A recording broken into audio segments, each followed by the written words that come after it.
Je vais vous parler d'Institut Carnot de l'éducation. C'est une mission que j'ai de la part de Madame la ministre de l'Éducation nationale et de l'enseignement supérieur de la recherche, mais aussi du secrétariat d'État. Et en cours de route, le ministère de l'Agriculture s'est associé à cette opération. Ma mission, c'est d'abord de définir le concept d'Institut Carnot d'éducation. Qu'est-ce que c'est, qu'est-ce que ça peut être dans le contexte, etc. Deuxièmement, c'est de faire une expérimentation dans la région Auvergne-Rhône-Alpes, qui comprend donc 3 académies, et qui comprend, c'est une des raisons pour laquelle elle a été choisie, une importante densité de chercheurs, non pas chercheurs sur l'éducation, en sciences de l'éducation, mais chercheurs sur l'éducation ou en éducation. On verra tout à l'heure, beaucoup de disciplines sont représentées. Et enfin, la mission, c'est de faire un essai, d'étudier les conditions d'un essaimage de cette expérimentation au niveau national dans la perspective du PIA 3, c'est-à-dire du plan d'investissement d'avenir, donc numéro 3, le 3e. Alors, pour la déclinaison du concept, j'ai travaillé avec une équipe qu'on peut taxer de nationale, donc au premier rang desquels François Louot, qui est ici présent, et qui m'a d'ailleurs beaucoup aidé dans cette mission, puisque moi je ne connaissais rien au système éducatif, pas grand-chose. Je suis président du conseil d'école de l'Académie de Lyon, mais bon, je ne suis pas dans le domaine des sciences sur l'éducation, je suis en afro-sciences dures, donc en sciences des matériaux, bref. Donc François m'a beaucoup aidé parce qu'il m'a évité de faire beaucoup d'erreurs dans le système éducatif. Il m'a même dit à un moment donné, si tu veux que ça marche, il faut que tu convainques les inspecteurs, le corps d'inspection, que l'idée vient d'eux. Voilà. Donc c'était un challenge évidemment qui était extrêmement important. Et puis il y avait Sophie Fermigier qui représentait donc la DGRI, et puis d'autre part, au départ, donc Marie-Claude Panlou, qui est chargé de mission à la DGCIP, et puis ensuite, donc, c'est Claude Fabre qui a pris la succession. Donc voilà un peu l'équipe nationale, disons, dans laquelle on a travaillé. Puis après, il y a une équipe locale, bien sûr, pour l'expérimentation. Donc le résultat de nos cogitations, c'était de dire l'Institut Carnot d'éducation, c'est un lieu structuré de proximité, de coopération entre enseignants et chercheurs sur l'éducation, c'est-à-dire constituer un réseau d'acteurs permanent, même s'il est ouvert, s'il y en a qui rentrent, qui sortent, etc., mais quand même une structure permanente. Et c'est en ce sens qu'il ressemble aux instituts Carnot traditionnels des entreprises, où il y a effectivement des réseaux entre des entreprises et puis des chercheurs, disons, académiques. Et aussi, il vise peut-être à effacer une singularité du système d'éducation nationale par rapport à d'autres secteurs d'activité. Je viens de parler du système économique. Il y a des foules de structures dans lesquelles les entreprises et les chercheurs académiques en sciences de l'ingénierie, par exemple, se rencontrent très, très fréquemment. J'ai même dit à un moment donné, critiqué qu'il y avait beaucoup trop de structures, mais donc il y a beaucoup de structures. Et puis il y a un autre domaine, c'est la médecine, où il y a aussi des structures de coopération, etc. Donc l'idée, c'est, au fond, d'essayer de combler une lacune, modestement, de contribuer, à côté des expériences très intéressantes que je viens d'entendre, eh bien, d'essayer de combler cette lacune. Voilà. Alors, on a dit que l'Institut Carnot d'éducation aurait 3 missions. D'abord, innover dans le système éducatif par adossement à la recherche, c'est-à-dire bénéficier de la recherche. Et je reviendrai sur quoi en termes de recherche. Ensuite, c'est susciter, et non pas faire, mais susciter dans les unités de recherche ou dans les structures fédératives de recherche des activités de recherche sur des questions vives qui, comme on l'a dit tout à l'heure, constituent des verrous scientifiques pour l'innovation. Donc c'est des choses, c'est la deuxième mission. La troisième mission, c'est de diffuser très largement les travaux qui sont suscités par l'Institut Carnot d'éducation, bien sûr au premier rang desquels vis-à-vis des SP, j'y reviendrai à la fin de l'exposé, en formation continue, en formation continuée, c'est-à-dire accompagner les jeunes enseignants qui débutent donc dans la carrière, et puis une autre mission qui est apparue, vous verrez comment, c'est la formation des cadres des rectorats. Parce que quand on se lance dans une opération comme ça, il faut un accompagnement, bien sûr, du rectorat, et il y a besoin de former à ce que peut être la recherche, ce qu'on peut en attendre, etc., de la recherche, donc ces cadres du rectorat. Quelle est la spécificité de l'Institut Carnot d'éducation? C'est une démarche bottom-up, et ça rejoint pleinement ce que vous disiez, c'est-à-dire c'est partir du besoin des enseignants. C'est-à-dire, bon, quels sont les... Bon, vous avez un projet, vous voulez innover. Quelles sont les questions que vous vous posez? Quels sont les problèmes que vous rencontrez? Quelles sont les interrogations? Quelles sont les envies que vous avez? Et au fond, qu'est-ce que la recherche peut vous apporter? Dites-nous un peu ça. Donc ça, c'est la démarche bottom-up.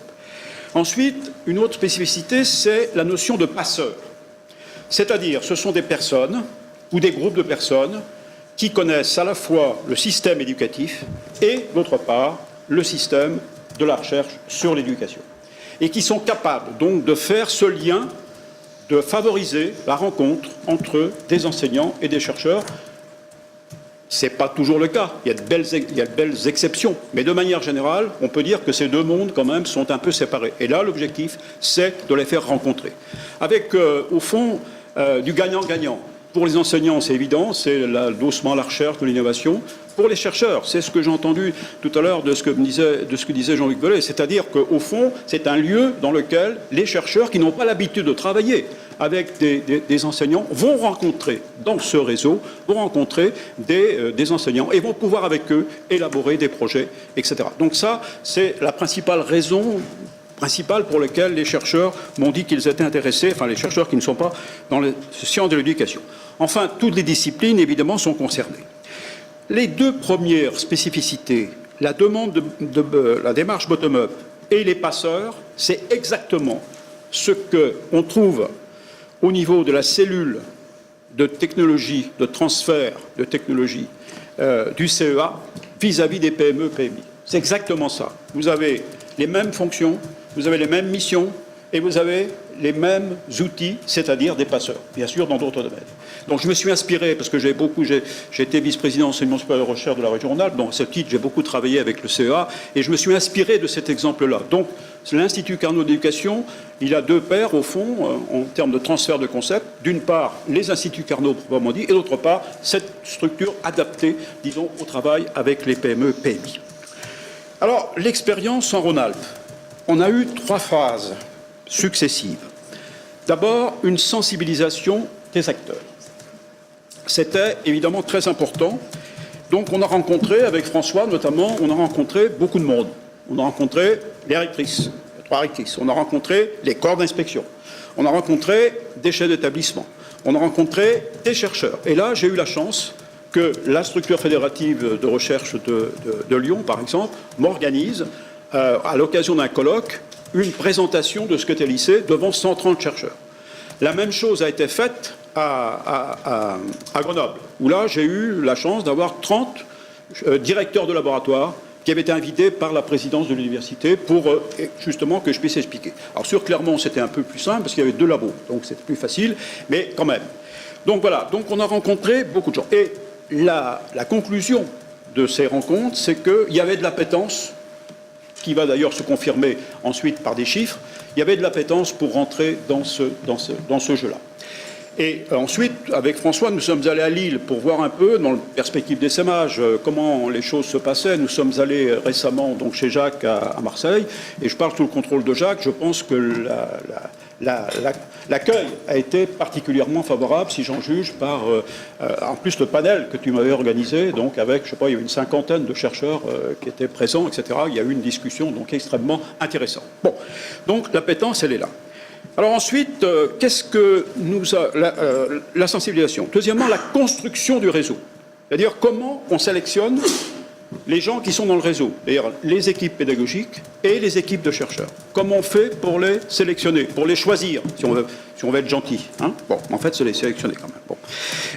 Et puis, on a profité de ça également, de cette construction, pour, au fond, préparer la troisième étape, qui est la définition d'un programme d'activité une fois que le réseau est constitué. Et on a demandé, donc, dans le cas d'appel à manifestation d'intérêt, dans le cas d'appel à projet, etc., ce que les enseignants et ce que les chercheurs voyaient dans ce programme d'activité. Et il y a matière, évidemment, à avoir un très beau programme d'activité, évidemment. Alors, ensuite, qu'est-ce que nous avons fait? Deuxième challenge, nous avons lancé un appel à manifestation d'intérêt auprès de tous les chefs d'établissement, disons de la région Auvergne-Rhône-Alpes, au travers donc des rectorats, des rectrices qui ont fait ça, et puis aussi auprès de tous les chercheurs par le biais des universités et des organismes de recherche. Je précise les choses, vous verrez que ce n'est pas inintéressant dans le résultat qui a été obtenu. Donc un appel à manifestation d'intérêt. Et nous avons demandé des réponses séparées. Réponses séparées aux enseignants, avec la démarche « qu'est-ce que vous voulez faire, quelles sont les questions, etc. » Et puis aux chercheurs, qu'est-ce que vous avez en magasin qui est susceptible d'être valorisé en matière d'innovation pédagogique, compte tenu des thèmes que nous avons définis avec les rectrices. Bon, je vais y revenir dessus. Et puis, aux chercheurs, nous leur demandions, mais dans l'avenir, quels sont les thèmes de recherche que vous souhaitez développer au regard des aspects, des programmes, donc des thèmes qui ont été retenus. Alors, bon, on allait un peu à l'aveugle. Moi, j'étais assez pessimiste. Je dis, j'avais un peu des sueurs froides à la veille du deadline, c'était le 11 mars, pour la réponse à l'appel et manifestation d'intérêt. Et puis, nous avons obtenu 120 réponses de la part des enseignants, avec des projets qui vont de la simple maternelle, si j'ose dire simple, c'est pas simple, mais enfin, simple en taille, disons, hein, simple maternelle, jusqu'à des projets interacadémiques qui portent, par exemple, sur la question des REP au niveau des régions. C'est-à-dire, au fond, comment cette politique est appliquée, la manière dont elle est appliquée, est-ce qu'il y a matière à progrès, et puis, surtout, quels sont les critères qu'il faut que je mette en place pour manager, disons, la politique d'éducation prioritaire, donc sur les 90 REP qui peut exister au niveau de la grande région. Bon, donc, 120 réponses. Du point de vue des chercheurs, 75 équipes de recherche ont répondu. Alors là, moi aussi, j'étais soufflé. Alors, si on regarde un peu les choses de près, du point de vue des chercheurs, toutes les disciplines sont représentées. Vous avez, bien sûr, les sciences de l'éducation. Sur les 75, il y en a 22. Vous avez de la psychologie sociale et cognitive, il y en a 29. Vous avez des neurosciences, il y avait 9 réponses. Vous avez des sciences du langage et de la didactique, il y a une douzaine de réponses. Bref, et aussi, il y avait des réponses de laboratoire qui s'intéressent, d'informatique, qui s'intéressent aux questions d'apprentissage. Donc, 75 réponses. Et qu'est-ce qu'on peut constater du point de vue de l'origine des équipes de recherche? C'est ça qui est intéressant. Eh bien, sur les 75, il y en a 40% qui sont des UMR, des UMR CNRS ou des UMR de l'INRA ou de l'INSERM. Il y a un projet, notamment donc, de l'INSERM, de l'Institut de neurosciences, donc associé à l'INSERM, donc sur Grenoble, etc. Donc toutes les disciplines sont représentées. Bon. Et puis sur les 120 réponses, nous les avons analysées par une structure de passeurs un peu artificielle que nous avions constituée, faute d'avoir des personnes qui en elles-mêmes avaient ces doubles compétences, à part la chef de projet qui est Réjeanne Monod-Ansaldi, que certains connaissent ici, puisqu'elle pilotait les Léa. C'est vraiment une passeuse au sens propre du terme, en elle-même. Et donc, on a réuni donc, des corps d'inspection, on a réuni des chercheurs dans une structure d'interface, on a réuni des représentants des SP. Bon, et voilà. Et donc ça, c'est 12 personnes qui ont assuré avec la chef de projet, qui ont assuré donc, le lien, etc. On a analysé les 120 réponses. Et sur les 120, il y en avait 60 qui étaient des réponses qui étaient susceptibles de conduire un dialogue fructueux avec les chercheurs. Il y en avait 60 autres qui étaient, pour une faible part, compatibles avec des programmes de formation continue dans les rectorats, mais il y en avait une grosse partie, 90%, qui étaient des demandes un peu floues, mais dans lesquelles toutes les disciplines étaient demandées, la psychologie sociale et cognitive, les neurosciences avaient la cote, hein, il y avait beaucoup de neurosciences qui étaient demandées, les sciences de l'éducation, bien sûr, bon, didactique, etc., etc. Donc, ce n'était pas traitable dans les temps qui nous étaient impartis. Donc, on va les traiter à part, une fois que le réseau sera constitué, avec des passeurs, et des passeurs professionnels, c'est-à-dire des gens nous sommes en train de rechercher pour recruter pour des personnes qui soient à temps plein et non pas qui viennent ici en surplus du travail qu'ils faisaient, je pense au corps d'inspection par exemple, ou aux chercheurs, etc. Bon. Donc voilà la réponse. Alors à partir de là, qu'est-ce que nous avons fait? Nous les avons mis en contact. Nous avons envoyé par Internet les réponses des enseignants aux chercheurs, les réponses des chercheurs aux enseignants, en leur disant « essayez donc de faire des couples, essayez donc de vous marier, ou des trios, ou des communautés, etc. etc. » Bon. Et puis, 15 jours ou 3 semaines après, on a fait des rencontres physiques, c'est-à-dire que nous avons organisé des réunions avec des enseignants qui ont répondu, et avec, d'autre part, des chercheurs. Et là, il y a eu à peu près une cinquantaine, une soixantaine de personnes qui ont participé à chacune des réunions, et avec un bon tiers de chercheurs par rapport aux enseignants. Le matin, les enseignants exposaient leur sujet, et l'après-midi, il y avait des ateliers où on mettait en contact avec, à l'aide des passeurs. Donc, Et là, à partir de là, donc, nous avons fait des appels à projets. Donc, des appels à projets, là encore séparés. Je pourrais vous expliquer pourquoi. Donc, des projets de recherche et de valorisation, résultant du dialogue qu'il y avait eu, et des projets d'action éducative adossés à la recherche. Et on vient d'avoir donc le résultat. Il y a eu 40 projets de recherche et de valorisation. Par rapport aux 70, il y a un peu de perte en ligne, sauf qu'il y a des projets qui sont pluridisciplinaires. Il y en a qui mélangent à la fois des sciences de l'éducation, de la psychologie collective, voire des neurosciences avec des chercheurs de l'ESP, par exemple, de l'Académie de Lyon. Bon. Donc voilà, donc, si vous voulez, on a eu ces appels à projets. Et puis, pour les projets éducatifs adossés à la recherche, nous avons 54 projets qui sont remontés. Ils sont maintenant expertisés. Nous avons fait expertiser les projets de recherche et de valorisation par 25 experts, dont la moitié étaient des étrangers, francophones. Voilà. Et puis, François a mis en place, avec ses amis inspecteurs généraux, des IAIAPR, etc., un panel d'experts pour analyser les projets pédagogiques. Et donc, nous sommes maintenant à la fin du processus, et le 8 juillet, à partir du résultat des expertises, le comité stratégique de suivi de l'Institut Carnot d'éducation, qui est composé des 3 rectrices, des 3 représentants des directions centrales, la DGESCO, la DGCIP, d'autre part la DGRI, et puis les 3 rectrices, j'ai dit, les 3 représentants des sites universitaires, le directeur de l'IFE, et enfin des personnalités extérieures, dont l'une préside le comité stratégique de suivi, c'est Nicole Belloubet, que vous connaissez sans doute, qui est membre du Conseil constitutionnel, mais qui est aussi, surtout, c'est pour ça qu'on l'appelle ancienne rectrice, donc qui connaît bien, disons, ces questions. Donc voilà, donc maintenant, nous allons avoir un réseau, je termine. Ce réseau, il va définir son programme, il va définir une gouvernance qui va être mixte, et il sera prêt à fonctionner à partir de septembre. Voilà. J'ajoute simplement que pour faire ce job, on a eu 200 kg € de la part de DGCIP, on a bénéficié de la part de l'IFE, de l'ENS et de l'UDL, l'Université de Lyon, de 3 équivalents temps plein depuis janvier.